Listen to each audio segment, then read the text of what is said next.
اعوذ باللہ من الشیطان الرجیم بسم اللہ الرحمن الرحیم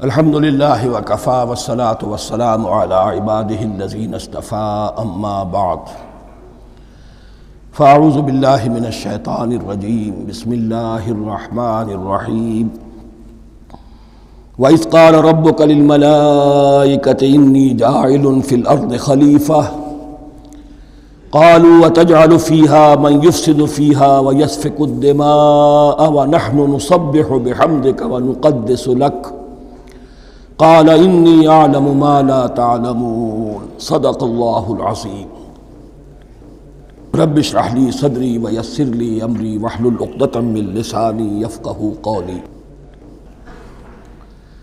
جیسا کہ میں نے عرض کیا تھا، سورہ بقرہ کے پہلے 4 رکوع نہایت اہم ہیں، نہایت جامع ہیں۔ پہلے 2 رکوعوں میں 3 قسم کے انسانوں کی وضاحت کی گئی، 3 قسم کے کردار کے نقشے کھینچ دیے گئے۔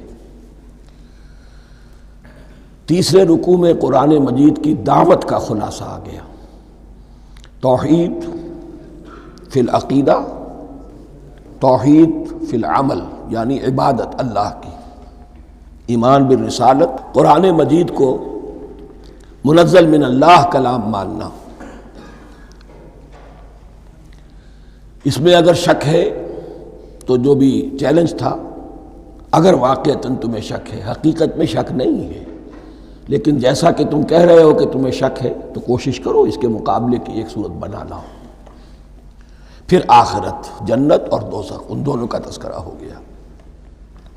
پھر ایک خاص مسئلہ جو قرآن مجید کے اسلوب پر اعتراض کی شکل میں آیا کہ اس میں مچھر جیسی حقیر شے کا بھی تذکرہ ہے، اس کی حکمت بیان کر دی گئی کہ تشبیہ اور تمثیل میں ظاہر بات ہے کہ ممثل لہو اور ممثل بہی میں مناسبت چاہیے۔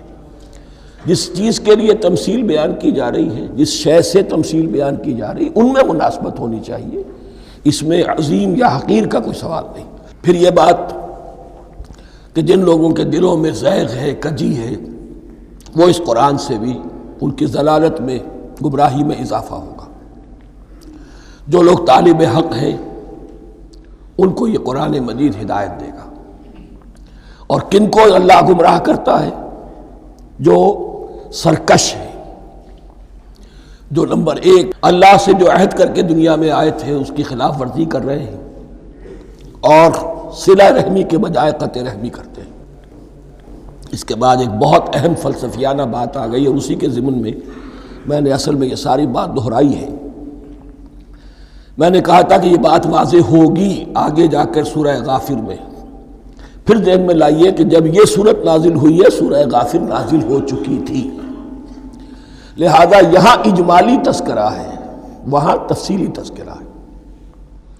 اہل جہنم کا قول نقل ہوا ہے، ربنا امتنا اثنتین واحییتنا اثنتین فاعترفنا بذنوبنا فہل الی خروج من سبیل۔ اے اللہ، تو نے 2 مرتبہ ہم پر موت وارد کی، 2 مرتبہ ہمیں زندہ کیا، اب ہم نے اپنے قصور تسلیم کر لیے، تو اب یہاں سے بھی کوئی اور مرحلہ ہے یا نہیں؟ یہاں سے نکلنے کا بھی کوئی راستہ ہے یا نہیں؟ اس سے حقیقت یہ واضح ہوئی، انسان کی تخلیق اول ہوئی عالم ارواح میں، صرف ارواح کی حیثیت سے، اور حدیث میں آتا ہے الارواح جنود مجندہ، لشکروں کی شکل، تمام انسان۔ ان سے عہد لیا گیا الست بربکم قالوا بلا، پھر سلا دیا گیا ارواح کو۔ یہ گویا کہ پہلی موت تھی جو ہم گزار آئے۔ پھر عالم خلق کا مرحلہ آیا۔ عالم خلق میں یہ تناسل کے ذریعے سے رحم مادر میں جب ایک جنین تیار ہوتا ہے تو ایک حدیث ہے حضرت عبداللہ ابن مسعود سے 4 مہینے کا جب جنین ہو جاتا ہے تو اس کے بعد وہ روح لا کر اس میں پھونک دی جاتی ہے. یہ گویا کہ احیاء اولا ہو گیا، پہلی مرتبہ کا زندہ کیا جانا، پہلی موت کی نیند سے جگا دیا گیا. اے تازہ واردان بساط ہوائے دل، اب ہم اس دنیا میں اس جسد کے ساتھ زندہ ہوئے، اب پھر موت آئے گی. جسد یہی چلا جائے گا جہاں سے آیا تھا، روح جہاں سے آئی تھی وہاں واپس جائے گی. ثم یمیتکم ثم یحییکم ثم الیہ ترجعون، پھر تمہیں اللہ کی طرف لوٹا دیا جائے گا. یہ ہے بہت گہرا نقطہ فلسفہ دین کا. اس کے بعد مضمون شروع ہو رہا ہے خلافت کا، جس کا اجمالی جو ہے تذکرہ 3رے رکوع کی آخری آیت میں آ گیا. هو الذی خلق لکم ما فی الارض جمیعا، زمین میں جو کچھ ہے اے انسانوں تمہارے لیے پیدا کیا گیا. اسی کے ساتھ جڑتا ہوا مضمون اب خلافت کا آ رہا ہے. وَإِذْ قَالَ رَبُّكَ لِلْمَلَائِكَةِ إِنِّي جَاعِلٌ فِي الْأَرْضِ خَلِيفَةً، اور یاد کرو جب کہ کہا تھا تمہارے رب نے فرشتوں سے میں بنانے والا ہوں زمین میں ایک خلیفہ. اب خلیفہ کی حقیقت کو سمجھیے. خلیفہ کسے کہتے ہیں؟ نائب. عام طور پر لوگوں کو مغالطہ ہوتا ہے کہ خلیفہ جانشین جو ہے وہ تو کسی کے موت کے بعد ہوتا ہے، زندگی میں تو نہیں ہوتا. لیکن یہاں اصل میں ہمارے لیے بہت آسان ہے. انسان کی جو اصل حقیقت ہے اس دنیا میں اس کو سمجھنے کے لیے یوں سمجھیے کہ ہم آج سے 50 سال پہلے انگریز کے غلام تھے. ہمارا بادشاہ یا ملکہ انگلستان میں تھا یا تھی. دہلی میں وائس رائے ہوتا تھا. وائس رائے کا کام کیا ہے؟ جو حکم آیا ہے ہز میجسٹیز گورنمنٹ کا یا ہر میجسٹیز گورنمنٹ کا جو حکم آیا ہے بلا چون و چرا بغیر کسی تغیر اور تبدل کے نافذ کرے. ہاں جہاں کوئی حکم وہاں سے نہیں ہے تو یہاں کے حالات میں بہترین اپنی رائے قائم کرے، غور و فکر کرے یہاں کی مصلحتیں کیا ہے. جو چیز بھی امپائر کی مصلحت میں ہو اس کے مطابق فیصلہ کر سکتا ہے. بین ہی یہی رشتہ ہے. اللہ ہے لیکن اللہ نے اپنے آپ کو غیب کے پردے میں چھپا لیا ہے. زمین پر انسان ہے. اب انسان کا کام یہ ہے جو ہدایت آ رہی ہے اللہ کی طرف سے اس پر تو بے چون و چرا عمل کرے. جہاں کوئی ایکسپریس ہدایت نہیں ہے، کوئی واضح ہدایت نہیں ہے، وہاں اپنے بیسٹ ججمنٹ کو ایکسرسائز کرے. اسی کا نام اجتہاد ہے.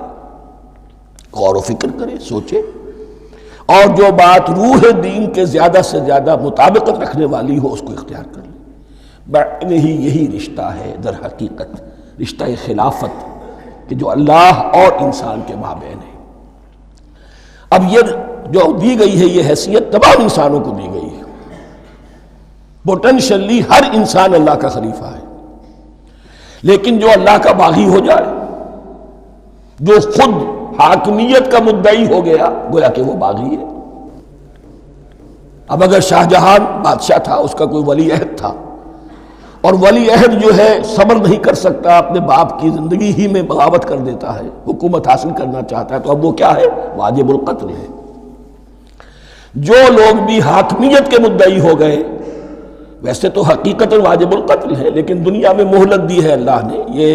یہ دار الامتحان ہے. فوراً قتل نہیں کرتا، فوراً ختم نہیں کرتا. وَلَوْلَا كَلِمَةٌ سَبَقَتْ مِنْ رَبِّكَ إِلَىٰ أَجَلٍ مُّسَمًّى لَقُضِيَ بَيْنَهُمْ، اگر یہ پہلے بات طے نہ ہو چکی ہوتی، ایک وقت معین تک کے لیے انہیں مہلت اللہ نے نہ دی ہوتی تو اللہ فیصلہ چکا دیتا. لیکن مہلت دی ہے. لیکن کم سے کم اتنی سزا ملتی ہے کہ اب وہ خلافت کے حق سے محروم کر دیے گئے. گویا کہ اب خلافت دنیا میں ہوگی خلافت المسلمین. صرف وہی شخص کہ جو اللہ کو مانے اپنا حاکم مطلق وہ خلافت کا اہل ہے. تو یہ چند باتیں خلافت کی اصل حقیقت کے ضمن میں یہیں پر سمجھ لیجیے.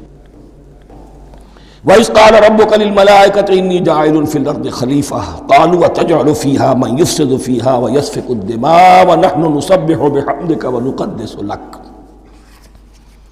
اور یاد کرو جب کہ تمہارے رب نے کہا تھا فرشتوں سے کہ میں زمین میں خلیفہ بنانے والا ہوں، تو انہوں نے کہا کہ کیا تو بنائے گا اس میں جو فساد مچائے گا اس میں اور خوریزی کرے گا؟ وَنَحْنُ نُسَبِّحُ بِحَمْدِكَ وَنُقَدِّسُ لَكَ، ہم آپ کی تسبیح اور تحمید اور آپ کی تقدیس میں لگے ہوئے ہیں۔ قَالَ إِنِّي أَعْلَمُ مَا لَا تَعْلَمُونَ، فرمایا میں جانتا ہوں جو تم نہیں جانتے۔ اب یہاں سوال پیدا ہوتا ہے کہ فرشتوں کو یہ گمان کیسے ہوا، یہ خیال کیسے ہوا؟ دو رائے ہیں اس میں۔ ایک تو یہ کہ انسان کی تخلیق سے پہلے اس دنیا میں جنات تھے، اور انہیں بھی کچھ اللہ نے تھوڑا سا اختیار دیا تھا، اور انہوں نے یہاں فساد مچایا۔ انہی پر قیاس کرتے ہوئے فرشتوں نے سمجھا کہ انسان بھی پھر زمین میں فساد مچائے گا، خوریزی کرے گا۔ ایک دوسری اصولی بات یہ کہی گئی ہے کہ خلافت کا لفظ جب استعمال ہوا تو اس کے معنی ہے کہ کوئی نہ کوئی اختیار بھی ملے گا۔ جنات کے بارے میں خلافت کا لفظ کہیں نہیں آیا، انسان کے بارے میں آ رہا ہے۔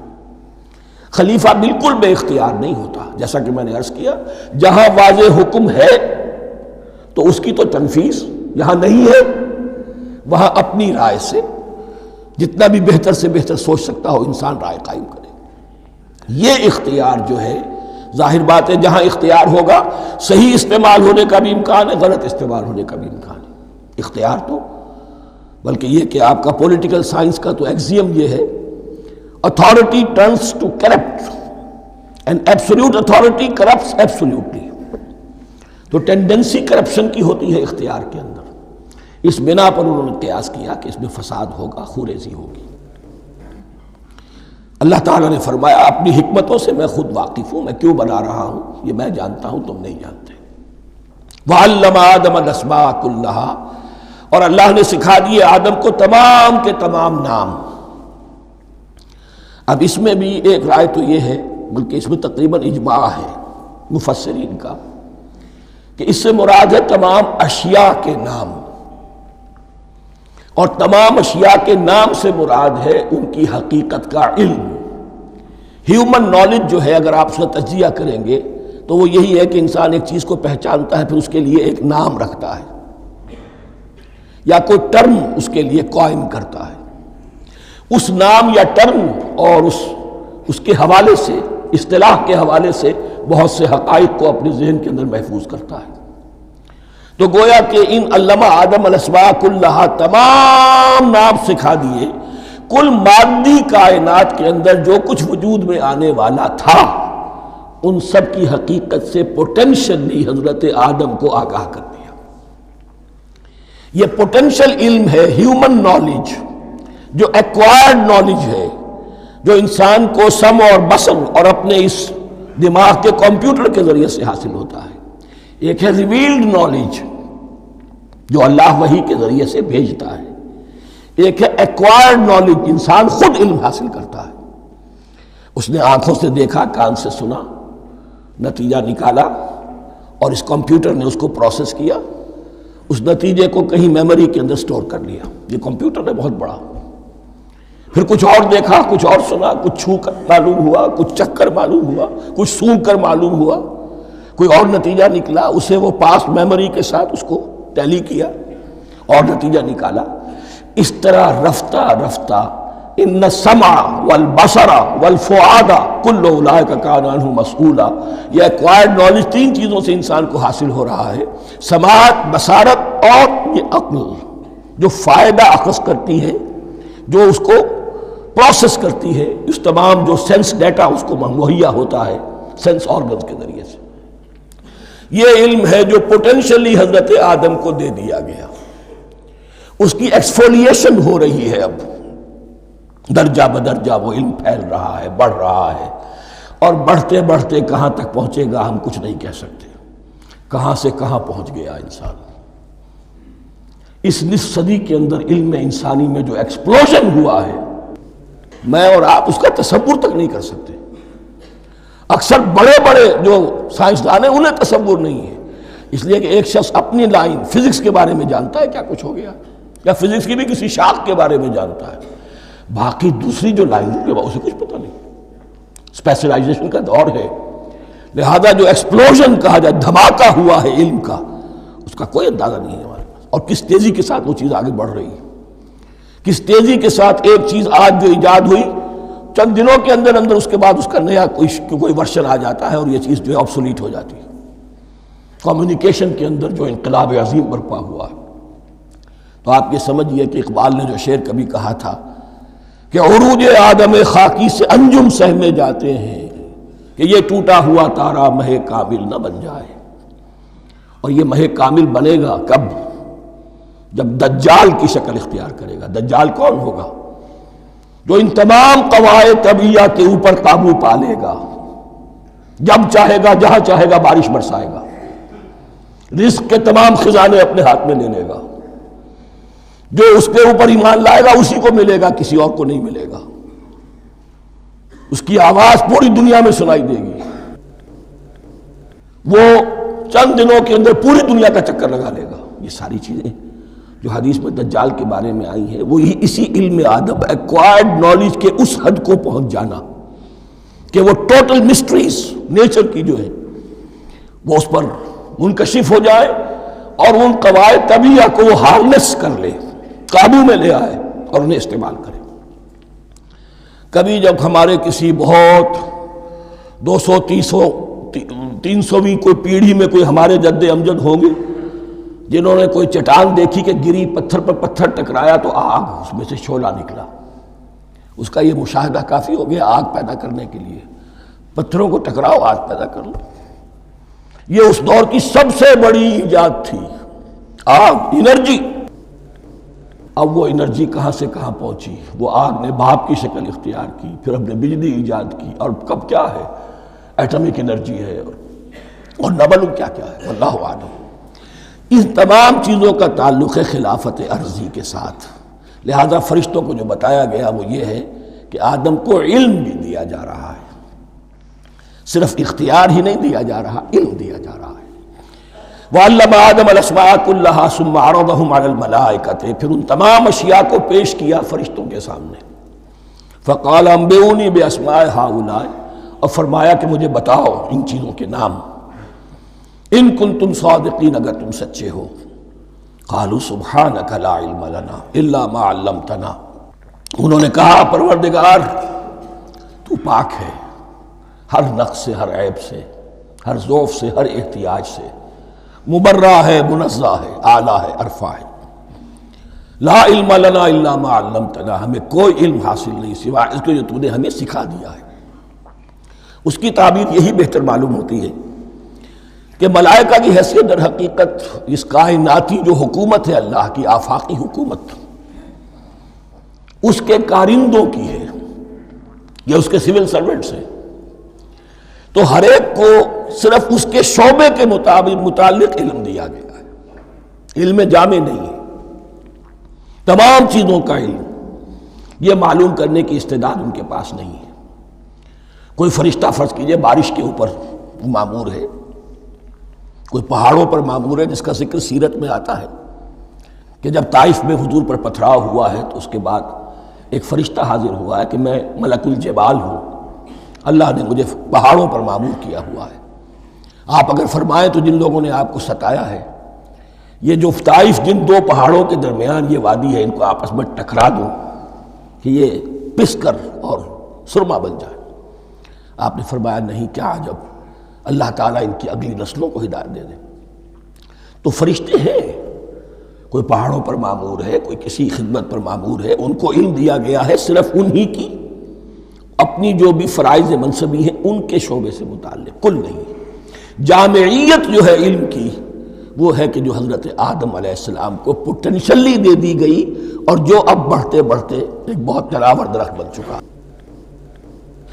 سبحانک لا علم لنا الا ما علمتنا انک انت العلیم الحکیم، یقیناً آپ ہی کی ذات ہے جو کل کے کل علم کی حامل ہے اور جس کے اوپر حکمت بھی، جس کی حکمت بھی کامل ہے، باقی تو ہر مخلوق میں سے ہر ایک کا علم ناقص رہے گا۔ العلیم، کل علم کا جاننے والا تو تو ہی ہے، الحکیم، کل حکمت وہ تو تیرے ہی پاس ہے۔ قال یا آدم انبئہم باسمائہم، اللہ نے فرمایا کہ آدم ان کو بتاؤ ان کے نام۔ فلما انباہم باسمائہم، تو جب انہوں نے بتا دیے ان کو فرشتوں کو ان کے نام. قال الم اقل لکم انی اعلم غیب السماوات والارض. تو اللہ نے فرمایا کہ میں نے کہا نہیں تھا کہ میں جانتا ہوں آسمانوں اور زمین کی تمام غائب چیزوں کو جو تمہاری نگاہوں سے بھی اوجھل ہے. غیب میں ہر شے کا جاننے والا ہوں. وَأَعْلَمُ مَا تُبْدُونَ وَمَا كُنْتُمْ تَكْتُمُونَ. اور میں جانتا ہوں جو کچھ تم ظاہر کر رہے تھے اور جو کچھ تم چھپا رہے تھے. چھپانے میں محسوس ہوتا ہے کہ ان کی خواہش یہ تھی کہ خلافت ہمیں ملے. ہم خدام ادب ہیں، ہر وقت تسبیح و تحمید اور تقدیس میں مصروف ہیں، جو حکم ملتا ہے بجا لاتے ہیں. تو یہ خلافت کسی اور مخلوق کو کیوں ملے؟ یہاں صرف یہ اور بتا دوں کہ یہ چونکہ اب ایک تیسری مخلوق کا ذکر بھی بعد میں آئے گا. 3 صاحب تشخص مخلوقات ہیں اللہ کی. صاحب تشخص، صاحب شعور، جن میں کا شعور ہے. انا، میں. ایک ملائکہ ہے، ان کی تخلیق نور سے ہوئی ہے. ایک انسان ہے جن کی تخلیق گارے سے ہوئی ہے. ایک جنات ہیں جن کی تخلیق آگ سے ہوئی ہے. باقی حیوانات ہیں، ان میں شعور تو ہے، خود شعور ہی نہیں ہے. Self consciousness, there is a world of difference between consciousness and self consciousness. انسان جب دیکھتا ہے تو اس کو یہ بھی معلوم ہے میں دیکھ رہا ہوں. کتا بلہ دیکھتا ہے، اسے یہ اندازہ نہیں ہوتا کہ میں دیکھ رہا ہوں. دیکھنے کا ایک نتیجہ ہے جو نکل آتا ہے، لیکن میں کا وجود نہیں ہے. یہ انا، سیلف، ایگو، یہ انسان میں ہے، جنات میں ہے، شعور میں، اور فرشتوں میں ہے. ایک نوری مخلوق، ایک ناری مخلوق، ایک زمین کے اس کرسٹ میں یہ جو مٹی اور گارے، مٹی اور پانی کا جو ملغوبہ ہے گارے کی شکل میں، اس سے بنا ہے.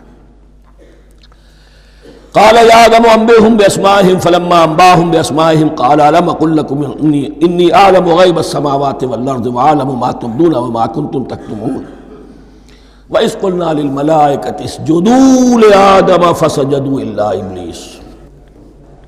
اور یاد کرو جب کہ ہم نے کہا فرشتوں سے سجدہ کرو سب کے سب آدم کو، جھک جاؤ آدم کے سامنے. فسجدوا، ان سب نے سجدہ کیا. الا ابلیس، سوائے ابلیس کے. پہلی بات تو یہ سمجھیے کہ تمام ملائکہ کے سجدے کی ضرورت کیا تھی. کیا یہ صرف تعظیماً تھا؟ اور تعظیماً اگر تھا تو کیا آدم خاکی کی تعظیم تھی یا کسی اور شے کی تعظیم تھی؟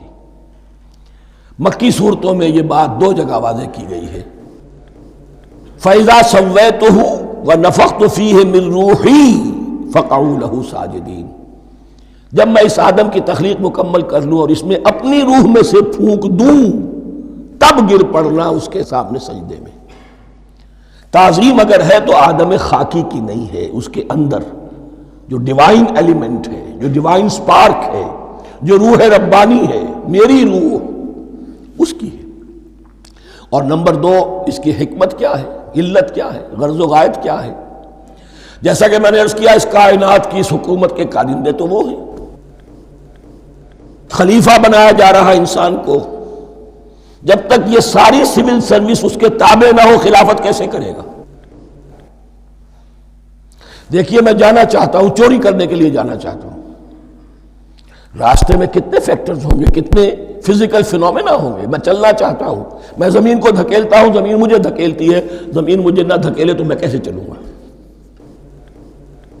یہ پوری کائنات جو ہے، یہ جب ہم کوئی ارادہ کرتے ہیں اور کوئی فعل کرتے ہیں تو اس فعل کے پورے ہونے میں، اس کے ظہور میں نہ معلوم کون کون سے ایلیمنٹس ہیں، کون کون سی فورسز آف دی نیچر ہیں جو ہمارے ساتھ موافقت کرتی ہے تو ہم وہ کام کر سکتے ہیں.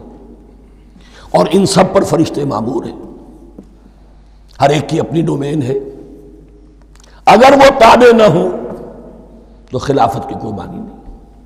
خلافت دی گئی ہے، یہ ادھر جانا چاہتا ہے جانے دو، یہ نماز کے لیے مسجد میں جانا چاہتا ہے جانے دو، یہ چوری کے لیے نکلا ہے نکلنے دو. اس لیے کہ اس کو جو اختیار دیا گیا ہے، اس کے اختیار کے استعمال میں یہ تمام جو قوتیں ہیں وہ اس کے ساتھ موافقت کرتی ہیں، تب اس کا کوئی ارادہ وہ اچھا ہو یا برا وہ پایہ تکمیل کو پہنچ سکتا ہے۔ یہ گویا کہ سبارڈینیشن اس کے لیے سمبل کہ تمام فرشتوں کو جھکا دیا گیا۔ البتہ اس آیت میں ایک مغالطہ پیدا ہوتا ہے، الا ابلیس، سوائے ابلیس کے۔ مغالطہ یہ پیدا ہوتا ہے کہ شاید وہ بھی فرشتہ تھا، اس لیے کہ حکم تو فرشتوں کو دیا گیا تھا۔ پھر نوٹ کیجئے اس سے پہلے، بہت پہلے سورہ کہف نازل ہو چکی ہے، اور سورہ کہف میں فرما دیا گیا ہے کان من الجن ففسق عن امر ربی، وہ جن تھا پس اس نے سرکشی کی اپنے رب کے حکم سے۔ فرشتے کی شان یہ نہیں ہے، وہ اللہ کے کسی حکم کی سرتابی نہیں کرتا۔ لا یعصون اللہ ما امرہم ویفعلون ما یؤمرون، وہ اللہ کے کسی حکم کی نافرمانی نہیں کرتے اور جو حکم ملتا ہے بجا لاتے ہیں۔ یہ جنات کے اندر اختیار تھا، جیسے اختیار انسانوں کو دیا گیا ہے۔ جنات میں نیک بھی ہیں، بد بھی ہیں، اعلیٰ بھی ہیں، ادنا بھی ہیں، جیسے انسانوں میں۔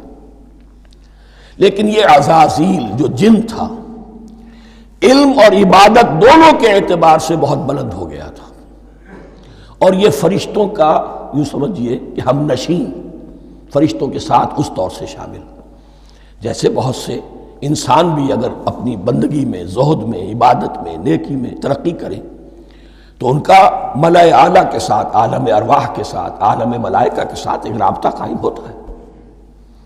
اسی طریقے سے وہ جو عزازیل تھا، جن ہونے کے باوجود اپنی نیکی، عبادت، پارسائی اور اپنے علم میں فرشتوں سے بہت آگے تھا، اس لیے معلم الملکوت کی شکل اختیار کر چکا تھا۔